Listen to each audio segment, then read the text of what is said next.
Was wäre Europa ohne seine Musik? Und was wäre diese Musik ohne Mozart? Große, aber berechtigte Fragen, 250 Jahre nachdem Leopold M. mit seinen 2 Wunderkindern von einem europäischen Hof zum nächsten tingelte. Wir diskutieren sie unter anderem mit dem Multitalent Ian Bostridge.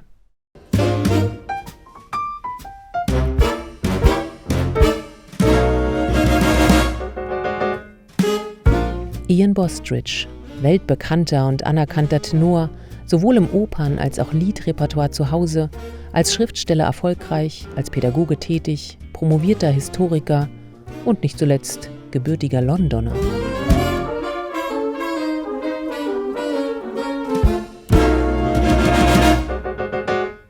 I think one of the wonderful things about London are the parks. I have thought about quite a lot because in the middle of the 18th century, Vauxhall Pleasure Gardens was a place for people to gather for a nice day out, for a nice evening out.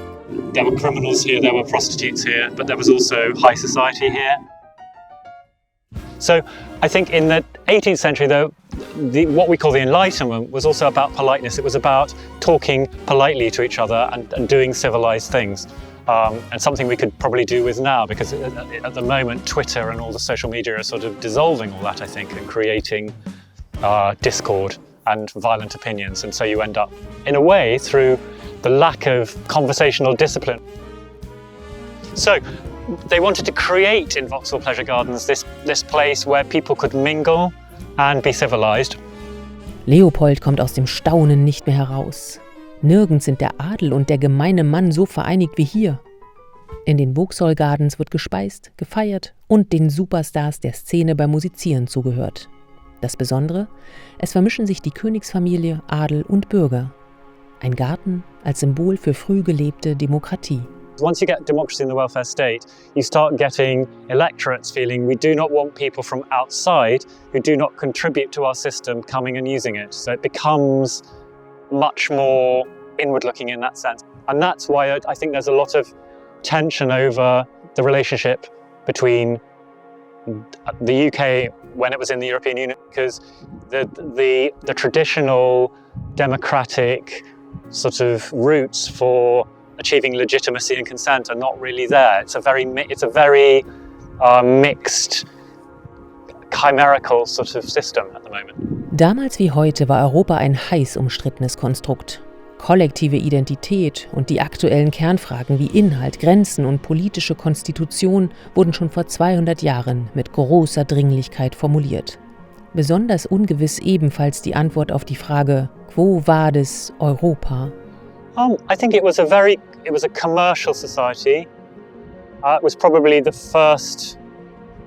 It may well have been the first political society, maybe in history at all, where we developed this idea that the purpose of government was to enable commercial society to operate, which is something we now live with the disbenefits of. But at the time it was a very opening thing. In der Tat stößt der Manager in Leopold hier auf sein Paradies. Das Musikbusiness ist bereits professionalisiert. Es gibt die Möglichkeit, Konzerte auf eigene Rechnung mit freiem Verkauf von Eintrittskarten zu veranstalten und es gibt eine Menge zahlungskräftiger Londoner. Mozarts Chance auf Ruhm und eine Menge Kohle. I love Mozart. I really love. I'm just saying I'm probably not a Mozart performer.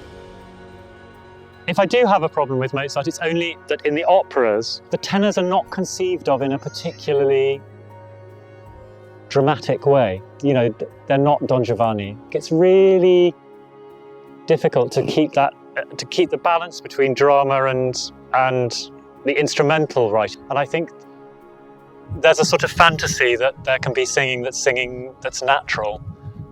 That's singing like the birds. And singing is always cultivated and cultured and in a sense always mannered. It's all artistic.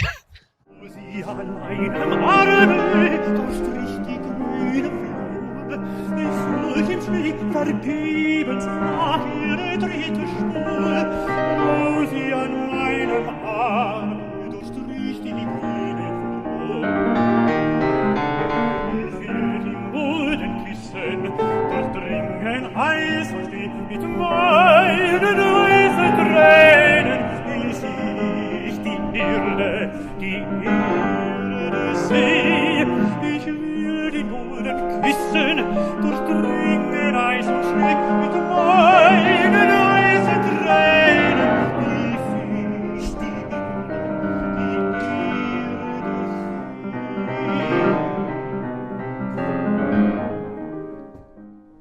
Allein diese Art, die wir hier erfahren, übertrifft all die anderen, notiert Leopold begeistert über ihren Aufenthalt in London.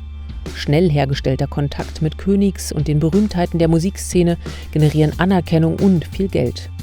Für Wolfgang aber der wichtigste Punkt: Er beginnt hier, sich frei zu komponieren und schreibt seine ersten wichtigen Werke.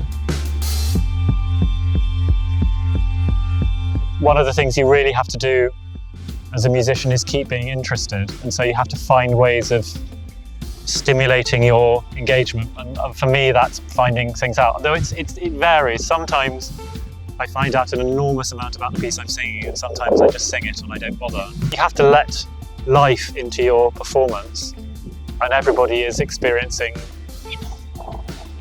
I don't know, love, disappointment, bitterness.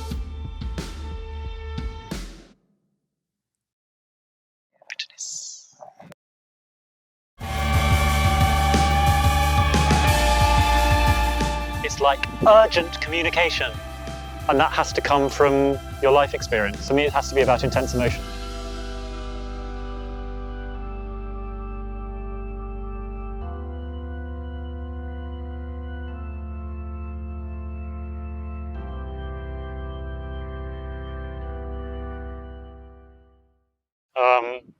And there are lots of jokes about tenors. Like there's the one where the baritone comes home to find his wife in bed with the tenor, and he says, "What do you think you're doing?" And the tenor says, "Well, next Tuesday I'm doing a cello, and then Friday I'm singing La Bohème," and like it's in his head is his diary.